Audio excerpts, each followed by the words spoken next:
Hey guys, Andy Kennedy here with 60 Days of Toxic Truths, and I'm coming to you live today just on Facebook. I'm going to just do the recording for YouTube because I wanted to be able to come outside and do this outside because today's topic is an outside time topic, and we're talking about gardens. And I was like, oh, how apropos. As you know, I made a whole content calendar for this Toxic Truth series, and so I don't know what I'm talking about tomorrow or the next day or 5 days from now or whatever until I get there. And today we just filled this garden bed with hugelkultur. And so if you follow us on Facebook, you can see that post from Craig. What we did was we have this wood pile out here that when they cut the road and they trimmed some of the trees, they made that wood pile with. So we started with that, and then we put cardboard, and then we put 3 different types of soil in here. And really that's what I'm talking about today is soil. And I'm gonna just back up and talk about when we were living in Steamboat and we had the zero waste program there, and we were all contributing as a community to the compost pile. With, you know, our scraps and our trees and food waste at events. And then, of course, organic matter from wherever, because compost isn't just food. You know, you want your brown materials, you want your green materials, and even sometimes your black materials, but that's not like black water. That's like worms and, you know, worm castings and all of that. So, in any event, back to the story, we would get the compost back as dirt or soil or, you know, nutrient-rich organic matter to put in your garden.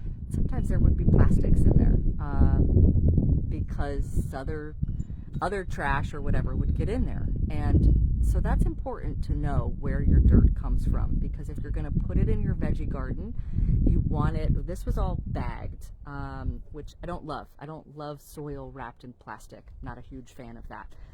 But when we bought the bags last fall, or even partially into the summer, it was easier to cart them up here that way instead of just get something dumped because we weren't up here necessarily full time yet or whatever. So, you know, each thing has its place, or each resource, you know, has its place. But when it comes to soil, you know, making sure that your dirt has organic matter, it is organic if it can be, sourced from a good place that, you know, isn't using pesticides or anything like that, especially if it's going in your garden.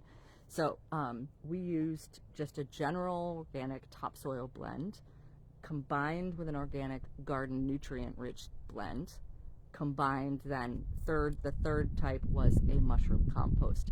You don't need much of that. You only need a bag or 2 of that. Then we used about 4 to 5, maybe even 6 at the most bags of that. They were larger bags, so twice the size of the organic garden mix that's got the peat and the nutrients and stuff added to it, and then the topsoil. And it was probably about 10 bags of topsoil that we put in each of these beds. And we have 2. So these are our garden beds, our raised beds. And then under this tarp behind me, which should have been better plastic, was what I had at the time. So I tried it, didn't work.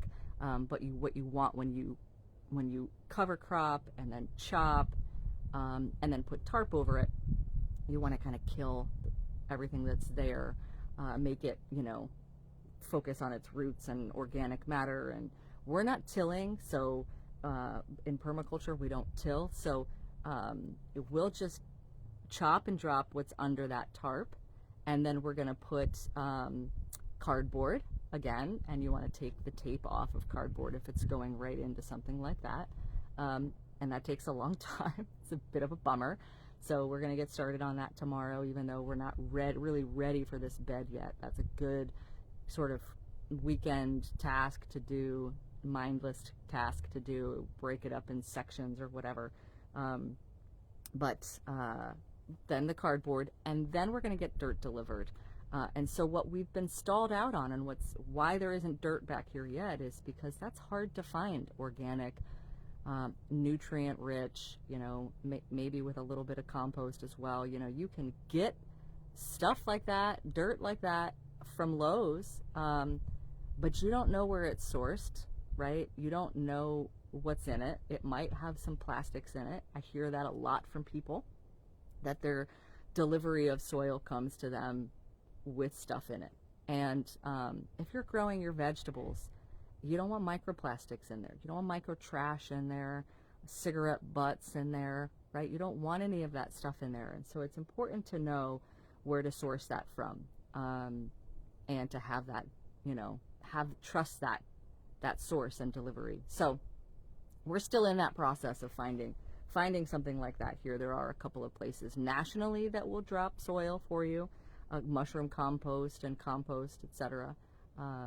But ideally you buy it from a local source, so it's not trucked from a long ways away. You got to think about kind of all of those things when it comes to cutting out these toxic truths, right? So, but garden soil, making our own soil, that's what we're doing here. We're just getting started, so we don't have a whole lot left. I mean, a whole lot generated. But I'm walking over here to just show you, we also did this compost. And I think I'm talking about compost a little bit more tomorrow. Actually, I know I'm talking about zero waste tomorrow. So this is our compost pile. It does have some food in it. We need to kind of chop and drop some of this field and put it in there, so we have green material. We have the woods right here on this side of the road, right across from this compost spot, so we can gather leaves and twigs and green and put that in there as well. And then this is where I have been dumping, this ash pile is where I have been dumping our winter ash from the wood stove. And so I'll put a little bit, actually I put too much in this last time, but this is just really the foundation of our compost pile. We most likely won't dip into this year. So, I mean, maybe for fall crops, but maybe, not really, probably. So yeah, I'm putting some in there. It creates kind of a good base as well. It's not quite biochar, but it's similar, you know. It definitely does have some chunks in it. And what's great about biochar is that it retains water. So we really got into biochar before we left Colorado, because you'd put it in your garden bed and it would hold the water. And in Colorado, that's super important, right? Here it's not as much, but at some point we do have to supplement watering. And so it's nice if the soil already has something in it like biochar that will hold the water.